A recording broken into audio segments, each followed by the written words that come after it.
Okay, so welcome everybody to the Repair Order Payments, Deposits, and Cash Drawer Payouts webinar. Today we're going to go over some of the fundamentals of the cash drawer, or fondly referred to as our little green money bag. So like I said, if you have any questions or any situations that you want to cover in this webinar, this is going to be a real interactive one. Hopefully you guys have some really good questions.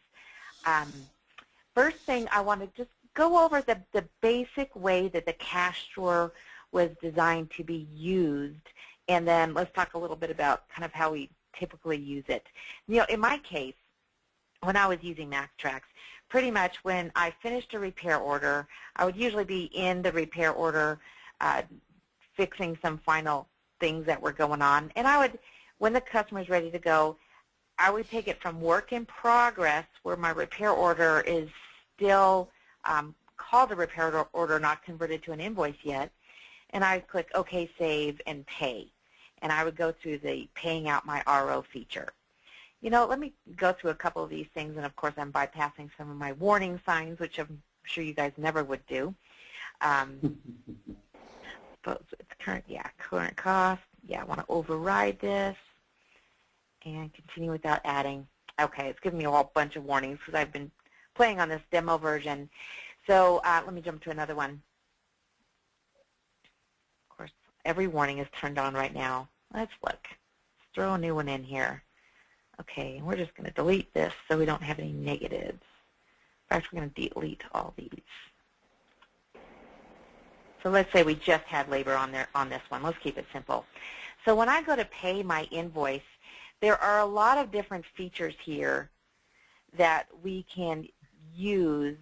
Oh, no, I wouldn't. Okay, couple of things I wanted to show you. We have your standard method of payments. And of course, these, we can turn on a few of these, turn off a few of these if we're not using them. Real basic here is the check will prompt you, of course, to put in a check number if you select that.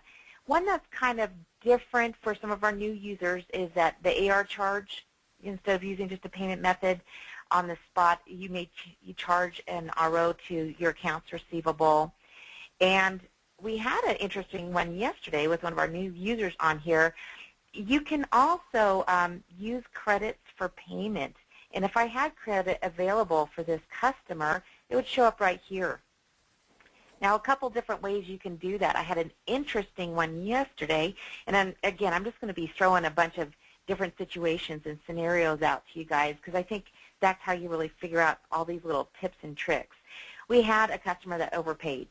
If their bill was $13.43, their bill was they actually wrote a check for $13.63, and we went to write a check and put it in for $13.63, and of course the system was, well, wait a minute, you can't do that. It says you've entered a check amount for the remaining balance due. This will require that you give that cash back to that customer for that overpayment. But in our case, we actually wanted to put that credit on account for that customer who is paying by check because he overpaid it. He said, that's okay, keep the $20, leave it on my account. So if you want to give the customer a credit for the overpayment that you can use at a later date, you need to create a deposit on account from the customer record. So would you like to post a payment and give the customer cash back? We're going to say no. So in that situation, we actually had to back out of here, make that deposit on account for the check for $13.63, and then come back and use the credit available. And this was flashing red, and we clicked this button that says Use Credit for Payment, check in the column, and pay it. So that was an interesting one I ran into yesterday. I just thought I'd share with you. You know, one that a lot of people don't know about that I've used for fleet companies, people that do a lot of insurance work. We do have a handful of body shops here that use third-party billing. So what you can do, you can actually do Sabrina? Yes. Can we interrupt here just a second? Yeah. Rex, you got another option for that? Yeah, and I actually just stumbled across this the other day thinking, I wonder if this is a possible option because it's really, I don't think it's part of the design. So I'm not sure I'm suggesting this, but it worked. in the scenario where you have an overpayment and they tell you to just put it on my account, what and try this for me, Sabrina. You Okay. overpay one method of payment. Okay. Let's see, 1383, because that's what we came up with yesterday. Typing wizard that I am. Apply payment. All right, and say no. Okay. It doesn't apply the payment unless you say yes. Okay, well, go ahead and say yes on that. Have you got a newer version? Yes, I am. What version are you running this on? I'm on the beta 5.0. Okay, You know. that's why Yep. that's why it's reacting differently. Go ahead and say give it a check number. Okay. Click OK. And it's remaining balance. This is what we're supposed to give them cash back. Now go up to the amount to post and put a -20 in that field. Okay. And then go up to the method of payment and choose AR. Oh, to put it on their account. Okay. Now, I haven't tested it on the beta version to see if Rob quote fixed it. Okay. But it works. It actually puts the charge or the credit into the customer's account, saving us a step along the way there. Okay, that's interesting. You know, perhaps if we had a negative amount, that warning sign could tell us you can put a negative amount and charge it to AR. Yeah, I think it needs to. If we're going to allow it, we need to clean that up a little bit. But okay, so I think that's kind just of thought I'd throw that out there so you guys can have that in the back pocket if this situation ever happens to you. Sure. Well, let's click finish and see if it goes through okay. And this is Dung Trans account. Okay. New and close. So let's check his customer search. Yep, showing 20 bucks credit. Okay, yeah, that works nice. Okay, good one. Okay, so now this is great. We're going to run through a whole bunch of scenarios here today, guys. So really, let's say, oh, shoot, I really didn't want to give that. I want to give the guy cash back. Well, real simple. This is what I love about our Windows-based program. Go into our formerly called money bag or our cash drawer, and this is where all of your financial transactions when you receive payments or make payments is going to be tracked in here. So you're going to click on this, and we can click on View Current Cash Drawer Transactions. And this lets us, for this date range, view all of the financial transactions, all the payments received or payouts that we've done in this screen. And then the details, notice over here, are on the right. So this is for fun. Let's put in a little bigger date range so I can show you. Look, I've been doing lots of testing and playing around. You can see as you highlight each one of these on the right, you see down here they're changing on the right. So this is how we're going to see a whole bunch of different activity. So let's say, you know what, I really didn't want to do that. Let me give them 20 bucks back cash. So what I would do is click in Void Payments, highlighting this one transaction. And just a quick note, guys, if you didn't have this written down, like check number 101, let's say you didn't print that RO, you actually need to jot that information down because it's not easy to go back and retrieve how that actually is paid. So just a little side note there. So when I click Void Payments, we get this warning. And it says this repair order, if we void this repair order, it will result in the entire repair order payment being voided. And in this case, we actually here have two. We have the check and the $20 cash towards our AR account that we talked about. So are you sure you want to continue and void this item? We say yes. Okay, any questions on what I just did? We good there? Okay, so now what happens, it throws it right back on the service counter. So as I cancel out of here and hit the refresh button, F5 on your keyboard, it comes back. And of course, you guys are all too familiar with having to highlight it, right-click, and change status if I want to make any changes to it, right? And if I'm just going to repay it, I actually don't have to take it out of complete status. But if I wanted to edit anything in that RO, I can change it to anything else other than complete. So let's just say manager's hold. So if I open this one up again, I can say, oh shoot, I meant to put that serpentine belt on there. Ooh, that's right. See, that warning told me put that serpentine belt on here. So I'm going to right-click, add parts from parts on order. And you'll notice, guys, I'm the latest update. Very exciting. I'm beta testing it. This is some of the different features that we have. But when I click on parts on order, I can select that serpentine belt in the select column. We all know this. But I just want to kind of highlight that. Of course, it's not in stock, but now I can repost and pay it. If I forgot to put something on there, if perhaps I wanted to open it up and make more notes in my labor service, maybe it was a diagnostic and I wanted to put more information in there. So that's all you have to do, void it. And even if this was posted, guys, let's say it was posted 2 weeks ago, I can still open this back up, do the same thing, void it, void the payment, open this back up, make the changes I need, and repay it. And let's see, pay it, current cost, that's fine. So now the one thing I have to always say, because I did this all the time, if I did have a different date paid, you always have to remember to change your date. Now it's not a big deal because frankly you go right back in the money bag, revoid it again, which I can't count how many times I've done that, and then just repost it. And then let's say we want to write a check. So we'll just do it for the full amount and repost it and finish. So I wanted to show you a couple things. You know, that's typically in my workflow how I do it. I go right into a repair order, make my final changes, and finish it.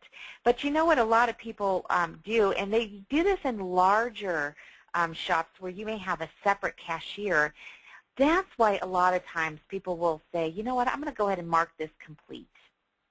And when you complete this, mark this complete, it says this will mark this repair order as completed and prohibit any further modifications. Unless, of course, we all know, right-click, change status, we'll say yes. Now what happens when we do this, it marks it complete, and it puts us in our cash drawer. And this, again, is another workflow option. If I click on cash drawer and say I want to pay out a completed repair order, now note here, we have two ROs here, right? 10,084 and 10,102. But when I click on Pay Completed Repair Order and click Next, only the one that's marked completed, this one here, 10,102, show up. So here it is right here. So if it actually were not marked completed, it would not show in here at all. So this is just, like I said, I've seen some of the larger shops who have more dedicated cashiers or people that are just taking care of payments in their accounting department or bookkeeping department using this feature. So that's one thing I wanted to talk about in the money bag. So we've talked a little bit about looking at previous cash drawer transactions to void them, change them, and the Pay Completed Repair Order screen and click Next. Now one other thing I wanted to touch bases here on the current cash drawer transactions is if I go back, let's say I'll go back to beginning of August, and I've got, let's just say for fun, this payment. Let's see what happens if I'm guessing, if I go to void this. Okay, that will let me do it. The thing is here, let's see if we find one. If I have already made my bank deposit, you'll notice, let's go back even further in my demo material, see if I can find anything else. If it's already been deposited, let's try this one. If I click on void payment, okay, this is a warning screen I wanted to come up with. It'll tell you you cannot void or delete this item because it's in the deposit listed below. So what it's saying is this payment that I took in, okay, it's July 5th. It says I actually deposited on August 17th.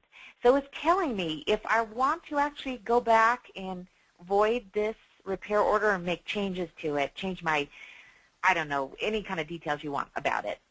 It's just telling me, okay, Sabrina, you have to go back and void the deposit before you can void this item. And, you know, it's not a big deal. It's, you know, we're step by step, we're teasing it backwards. So let's go back to the transaction 333 on August 17th. So I'm getting out of here. We would just go into banking, look at our check register, and select our primary account. That's where it's at. And it's actually right here. And if we actually double click on here, I can see where's my RO number 1080, that 187.34. So in order to be able to void that, it's okay. I can just go back and let's just double click and double. The other thing, this is demo material, so it doesn't apply as much. But if you do void this deposit, again, I'm kind of detail-oriented this way, I'm sure you guys are familiar with, I would jot down all of these deposits, that all the individual payments that make up this deposit if you want to go back and repost it. Now, in reality, you probably would have them all on the same date. It would be very, very easy to go back, reselect them, and redeposit them after you made your changes. But again, if you void this bank deposit, you may not, actually, no, you don't have the ability to go back and find out what the details were in this bank deposit. So again, I think that's a good idea. So I'm just going to close it because I was just looking at it. Confusing. I'm not really following you. I'm not really following you there. Okay, so what we have in the money bag is in that list, we have all the payments that we've received.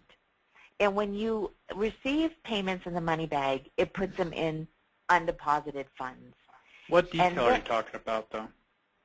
This in here? Yeah, what detail are you talking about? These are 6 different types of payments, and these are the ROs that go with them. So when I go to repost this deposit, because I'm just about to void it, I need to know I had in this one deposit on August 17th, up here in my date, because this probably matches my bank statement. I have 5 Visas and 1 Discover. So if I void this, in fact, let me just do this for fun. Let me just jot these down really quick. I got 200, 2292.09, that 187.34. That's the Discover that we were trying to take care of. And again, it's not as confusing in real life. This is my demo material, so it's a little bit more creative. But let's just go ahead and do this. I'm going to go ahead and close this. This detail just tells me what made up my deposit on August 17th. So I'm going to hit cancel, and I'm going to hit delete. Now, real quick, you guys may already know this, but a quick recap. Difference between delete and void. If I hit delete, it goes off my screen unless I show deleted items. Right? See these pop up all of a sudden? Keeps it a little cleaner. If I void it, like in this case, you can see that it stays on the screen. Okay? So that's the only difference there. So I'm going to go ahead and click delete. And it says, are you sure you want to delete this deposit so it's no longer visible in the register? And I'm going to say yes. Now, I would get a warning right there if I had reconciled my bank account and had already cleared that deposit. So if you've already reconciled your bank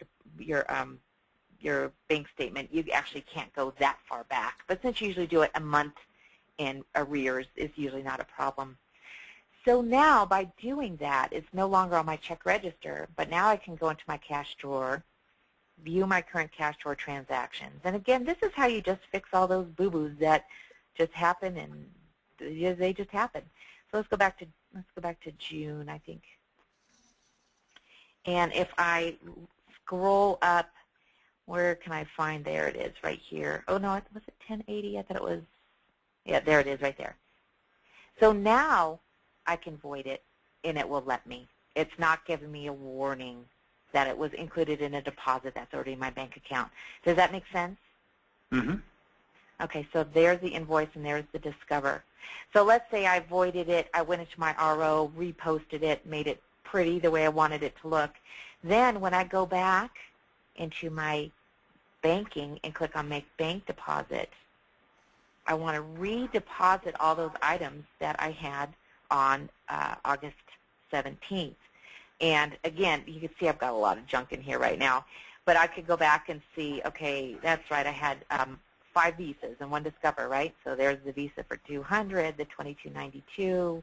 I had 135, 100, and 331. And of course, this is spanning a month. But for you guys, it usually would be 1 day. So it's not real tough to do. And then I had that 1 Discover for $187. And then I would click Next. And I'm just redepositing it. And of course, I want to put the correct date on there because it was August 17th. And post and close. So you can see that we can do this. The money bag is like I said, where everything's tracked, and we have so much flexibility to go in and make adjustments or changes or corrections. And because the beauty of it being on a SQL database, we can do it for prior dates, prior days. There's a lot of programs out there, like our old DOS program, that you would batch and close, and so you couldn't go back and make changes. But we have that flexibility with the money bag. So I kind of wanted to talk a little bit about, we talked about how to pay ROs. We had a couple different types of payments. In fact, let's go back into that one and look at that option. We can, again, these are all pretty straightforward, but this third-party billing I think is a really cool one. Let's say the customer, Clearwater Sports Car, was going to pay for a portion of this, and maybe an insurance company was going to pay for the other portion. What's that one? He wants wall holders or... Just a sec here, guys. We need to wait till I'm done with this before we can do it. Okay, let's see. There, we got it. And by the way, looks like, Paul, you just joined us. I just unmuted you if you're on headsets. I had you on mute there for a minute because you joined a little bit after we started. Okay, guys, sorry about the interruption. So let's say the customer, let's say that this Clearwater Sports Car is going to pay with a check, maybe a $500 deductible, and apply payment.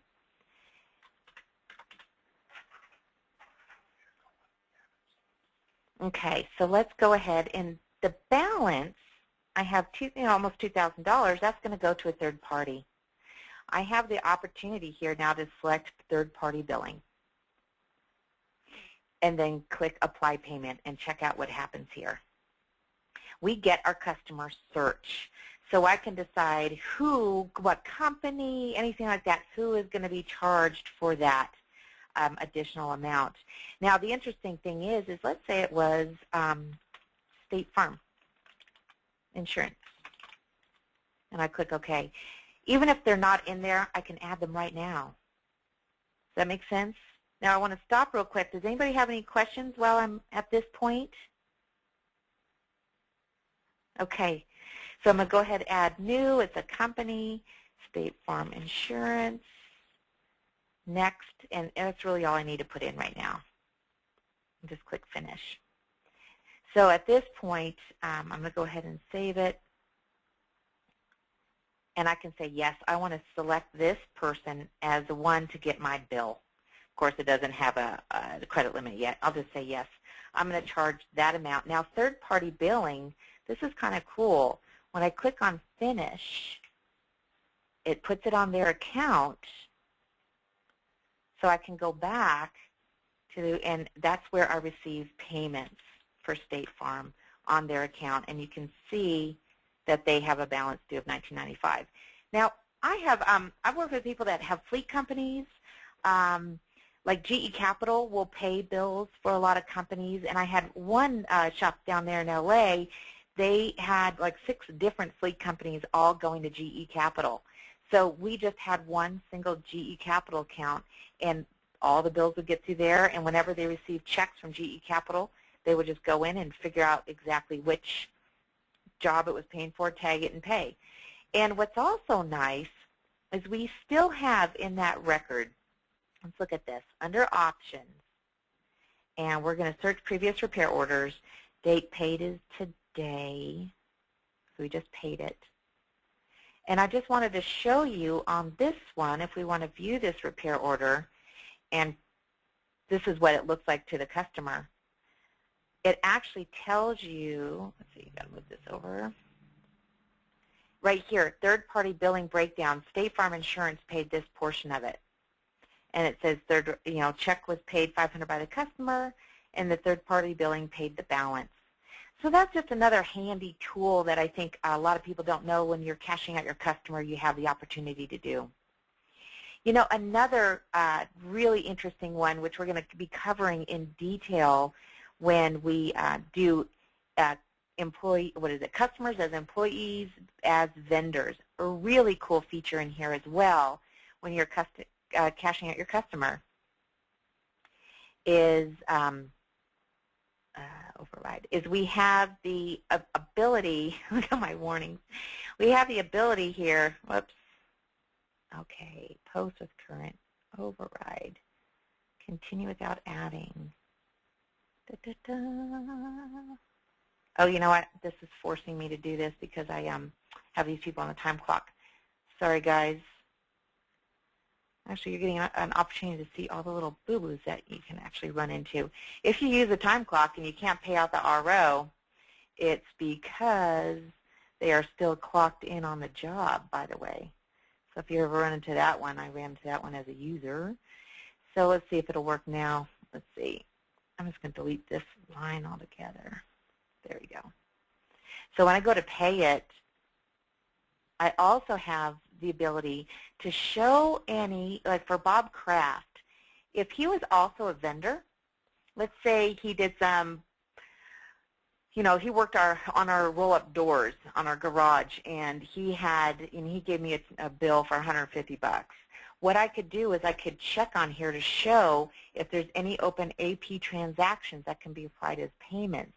So if Bob, as a vendor, I owe him money, I can use the money that I owe him to pay his bill. And it would pop up right here. Very, very cool feature. I'm going to go in depth on that. That's the first week in November. But that's another option you guys have. And then, of course, you would show the credit available from his AP would show up really up here. It's a very cool feature. So any questions on the different types of payment methods here? Any limit to the number of third parties you can throw on in payments? You know, I don't think so. Let's look. Let's do $50. And this will go to State Farm. And do you want to continue? Yeah. Okay, and then let's try another one, apply payments. Say I'm going to be a nice guy and I'm going to pay that bill. So, yeah. So you can have a couple different third-party payments. Yeah, good question. That's a really great one, Rex. Good. We've also seen that used as in some shops to handle their warranties. They'll set their own company up, the shop. They'll create a company called Shop Warranty. And True. They'll post that portion of the invoice that they are warranting for the customer to be paid by that. That way they have a list of all the warranty work they did that month as opposed to using the discounting. That's a great idea. So here's another thing. Let's say we want to cancel this. Shoot, we're not going to use those people for third-party billing. In the beginning, I'm like, oh, I can't delete this. I'm hitting the delete key. Won't work. The button's right down here. You just click on View, Cancel Payments, and it brings up our third-party billing options. So let's go ahead and highlight the one. You can highlight one or the other and hit Delete. Delete this payment. So it'll leave the other one. We'll close this screen. So that's a great one. So let's say we're going to do third-party billing. Again, click Apply Payment. We'll get that customer screen. Let's just call this customer Shop Warranty Account. Actually, I'm going to call it AR account. I'm all about details. And it'll say, are you there? No, but I'm going to add a new one. And I could say it's a company, next. I could also, tell me what you think about this, Rex. We could also create this customer and put it the accounts receivable for this customer, because we're not going to get this money from anybody else other than ourselves, right, guys? We can click on Details, and we can actually track this AR in its own special account. Now, I'm getting a little bit off of the money bag here, but if you're creating additional accounts to track your warranties, we can say I'm going to use a special account. It's going to be receivables.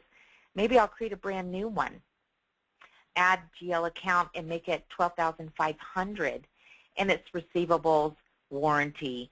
And of course, guys, you know the way that we're just at the end of the month, you probably would want to just write a credit under your shop warranty account and put it off to an expense account and clear out that receivable. But that way, if you have a bunch of warranties, hopefully you don't, you aren't going to be thinking, well, shoot, I've got a ton of money coming in. Well, no, a bunch of it is your own warranty AR account. So just another thought there. Good point. But, yep, that's how we could do that. Good suggestion. Could that be used to basically keep track of warranties for each individual employee if it's set up right. So you can, rather than, just have it warranty for the shop, have it for an employee. Not the employee has to pay for it, but to monitor, which employee happens to be screwing up more than others, or how much he had, had cost in warranty work from, a screw up or something. That's actually a great idea. Yeah, you absolutely could do that. You absolutely could do that. What do you think? You'd have to have a warranty customer for each employee. Then, yeah, you sure could. Yeah, we could. Handy at review time. Yeah, yes. What was that? Would that be an acceptable? Sorry, go ahead, Rex. No, go ahead. I think she was asking you. Oh, would that be an acceptable way to approach that, to monitor that, or is there a different way? I know this is kind of getting way off topic to what we're discussing. No, actually, I know people think about these questions all the time. Let me just start by saying that, yeah, you would just probably create a different company for each one. It would just be warranty account, Derek, or whatever. You would just Jim create or one. John or something, yeah. Yeah, one for each, for each customer. But if I'm trying to think, Rex, we really don't have a way to write to document warranty comebacks by employee, do we? Like specifically? No, we don't. But that's a great idea. I think we should write that up as an FAQ by creating an AR account for each one of these. And then, of course, you're just going to, at the end of the month, create a credit for whatever the amount is, and then you're just going to disperse it off to, one of your expense accounts. Well, you know what? If you created, rather than create the warranty in your AR, if you had one company warranty, you could disperse it to 4 or 5 different expense accounts. That way you can track it for the year. Or, you could do that, or just have it just flowing into one warranty, and then you could actually just look at your employee's AR account. Because I'd rather have additional customer records where I'm actually tracking these ARs, because we get a total. We can always do a total, and then have it just go to one account on my general ledger. But yeah, you could do that way, but then you would have to remember when you're dispersing this. Yeah, too much tracking. When you write the credits, you'd be writing the credits to, either way, it just occurred to me, you'd be writing the credits, one credit in each employee's AR account.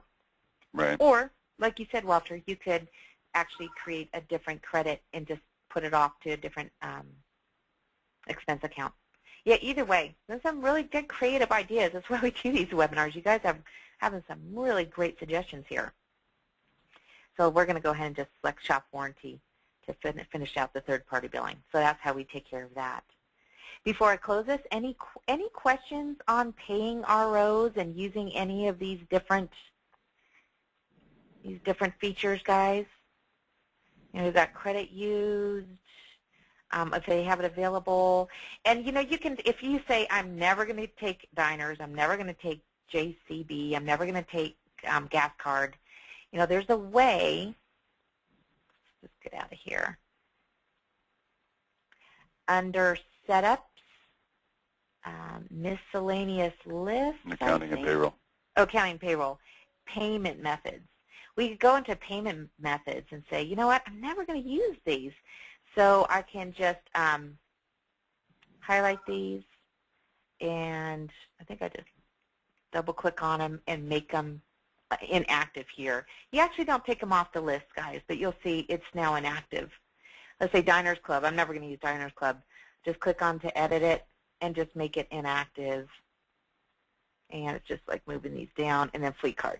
I'm going to edit, pay, make inactive. And then if you have any additional ones, you could just add them in here. You got some other kind of payment credit card that you take, or ComCheck. That would be one that we would use. We would click Edit Pay Method, and I'd call it a ComCheck. That's what truckers use over the road. Make it active, and I can call it, and I can have it either show up in my check section of my undeposited funds or my credit card. And since these are actually real live paper checks, I'll have it come up in my check section. So now let's just, for fun, let's just look and see. I will definitely get rid of those next time, guys. See, checks here, and it's up by checks in that order, and then I don't have those other credit cards. So it cleans it up a little bit, makes it just a little bit easier to use. Okay, so we talked a little bit about receiving ROs. You can pay them like I do typically here on the service counter. You can put them in complete status, and they will show up in your cash drawer. Now let's cover cash payouts and then non-invoice cash in. So cash payouts, if I click on this button, it automatically starts my payouts. I could have all sorts of things. I could have, Pizza Hut. Let's say I bought, lunch for the guys, whatever, and it's whatever you spent. And then you have your GL accounts here. This is your drop list to select the type of cash payout this is. And when you select the down list, you can see I've actually added in a couple different ones. I've actually put in a separate one for fuel for customer vehicles. Love that one when people drop off their vehicles with a drivability problem on empty. But I've added, like this would be maybe office meals expense because I was going to, pay for the lunch for the guys. Maybe they had a training at lunchtime. But if you want to add to these, let's say one's, it's not in there. Let's say, anybody have an example of something we'd want to pay out? Hey, car wash, that's one. We would do this a lot. If we had a pretty high ticket, job in the shop, we'd definitely pay the extra money to go and get the car washed. So let's say it's not in there. I'll cancel out of here, go into setups, go into accounting and payroll, and go into default account posting. Now, I'll tell you right now, this default account posting, especially if you guys have worked with me during your setup process, most shops leave all these on the defaults. But this is the one area, this cash payout here, that a lot of people want to customize because you want to be able to pay out of your cash drawers, paper money and coins, and disperse it and track it. Because, my other answer to that is just write a check for everything and you don't have to worry about it. But if you have to pay cash for something, let's say I want to add car wash. So I'm going to click on Add Transaction Type, and my transaction description is, car wash for customers, which would be different than, of course, if I were doing car washes for like our shuttle. So I'm going to click on Select and I'm just going to type number 6, jump down to my expenses. So I kind of want to put it, where I would have my other expenses. Let me just jump down to like financials. I'm going to throw it in here. So I might say it was, let's create a new one. It would be maybe $63,580, for example, or maybe I would want to put it under something like maintenance, because I would be car washing my own cars would go under auto truck maintenance. So let's say this is for customers. So we're going to call it $66,200. Add the GL, $66,200, and this is going to be customer car wash expenses. And it's going to be my type. And if I'm not sure about my type, best thing to do, go and look. Oh, I see. These are all expenses. I'm going to call this one an expense too. If you're not sure, scroll down, select expense. And you might even put a note here what this is for. But this one's pretty self-explanatory. So now I've just added it. Now I'm going to select it for this default posting. And I'm going to click OK. So now it's on my list. So now if I go back into my money bag, and it's a cash payout, and ours is called 7th Wave Car Wash, and it's just maybe I might put here car wash RO number. That way I know which job it went to. I'm not going to charge a customer, but maybe you want to keep track of that. And I paid $20 for a nice car wash. And look, actually at the top of our list because it starts with C. So car wash for customers. So if I do that and click Finish. And the second I actually do that, if we jump over, because you know, guys, I can't help it. I've got to look at my general ledger. Right away, if I go look under, I know it was under by maintenance. That's right, customer car wash. And I double-click. There it is. So when you do a cash payout in your cash drawer, it posts immediately to your general ledger. You don't have to wait to batch it. You don't have to wait to do anything about that. Now, another thing I want to show you about doing payouts and how this cash drawer payout affects your money in your general ledger. Let's go into our banking, make bank deposit. This is where, of course, we collect all of our undeposited funds. So this here, this cash to deposit right here, $9,107.20, wouldn't that be nice, is the amount that we are saying, you know, we have that in our on hand. We have that in our cash drawer as cash on hand, and that actually is tied directly to our money bag. So let's notice this. It's $9,107.20. So just for round numbers, if we go to cash drawer, do a payout, and another one, we got a little pine tree in there, and just for fun, call it cent, and let's say it was actually $7.20. And I'm going to throw it under my car wash for customers. And I click Finish. And if I go right back into banking and look at my make bank deposit, you see that $7.20 came out right here, because remember it was $9,107.20. Now it's $9,100, because it's saying, well, Sabrina, you actually just took $7.20 physically out of your cash drawer, out of this money bag. So this tracks in real time when you take money out of here. Now, you know, another thing that just jogged my memory as I go through here. Let me stop. Any questions, guys, on how that's tied together? Okay, this cash deposit in this money bag. So let me go over one or two more scenarios, and then we'll wrap it up. And I'm just kind of throwing you guys some ideas on how the cash drawer, this money bag, is tied into your business. I had some folks that were posting some accounts payable. They had 2 bills in accounts payable that they said they paid with cash. And so they went to pay bills, went into that vendor account, it actually was a credit card, and instead of saying they paid it with a check and posting the check, they say they paid it with cash. What happened is this, and it was two $2,000 payments. You might remember this, Rex. And we had to, it made this go negative. This number in here went negative, like negative 4,400 or approximately. So really what happened there is that the computer said, I used my cash on hand to pay that bill, but I really didn't have it. It went negative, and then, of course, if this is negative here, it won't actually let you go forward and make any more bank deposit. It stops you in your tracks.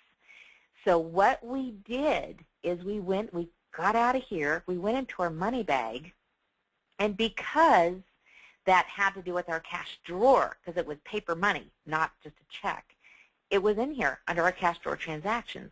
So all we had to do is take that payout, that we had 2 of them right here for $2,200, and we just voided them. And when you void it here, it actually put the money right back in there in our undeposited funds. Put it right back in here. You see where it says $9,107.20 again? So, and that again, couple little boo-boos. If stuff gets kind of jumbled in here, in these parentheses, which you guys all know, I'll be honest, probably my least favorite part of the program because it doesn't give me a lot of detail. If I need to tangle out what's in this parentheses, which, you know, I probably have to do once a month or once every other month when I was using MaxxTraxx in the shop, the way you do it, you go into the cash drawer. And, you know, one thing that I've found out that you have to do is sometimes it's not in today's transactions. Sometimes you actually have to back up a month and find it. Or in case somebody made a boo-boo like that, we actually had to back up a year. I'll be honest, they did all sorts of messed up things. But that's where I always tell you guys that there's really nothing in the system other than deleting an RO, it's gone forever, or posting a restock parts ticket. You actually have to write a credit to get it out. Everything else you do in the system, there's a way to back out of it. And if you don't know what to do, or this happens a lot, you have a cash payout and you're not quite sure where it needs to go, or the unusual one that you get non-invoice cash in. What do you do with that?